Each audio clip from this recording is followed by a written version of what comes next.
Já, co by takový konzervativní headhunter, když jsem viděla tvý CVčko, tak bych tě asi nikde neumístila. Podle jakého klíče si vybíráš lidi? Aby byli chytřejší než já.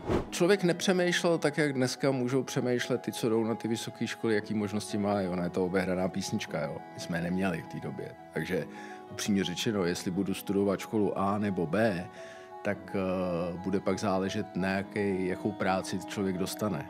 Jak se dá zahubit úspěšná firma? Začneš s ní tahat peníze. Legitimní dotaz na valný hromadě v Ústí nad Orlicí. A vy jste kdo?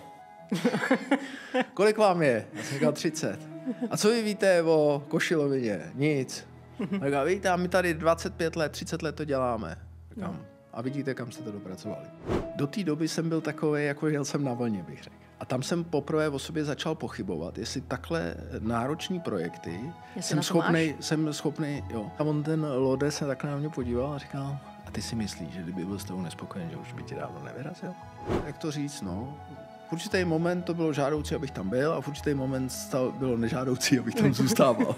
Kvantum lidí, kdyby zažili to, co ty jsi zažil, určitou i nejistotu, co bude, jak bude, tak by to nezvládali s takovou lehkostí. A čím to je? Myslíš, že to je tvoje povaha? Já si myslím, že to, co říkávala moje maminka, že já tady jsem takový, jako mám trošku sklony k tomu dobrodružství. Že mě lákají věci, které nejsou dopředu úplně nalajnovaný. A to bylo ono. Ty jsi i požitkář, jako Jo, tak jako jinak to nejde, co pak jsem nějaký jezuita.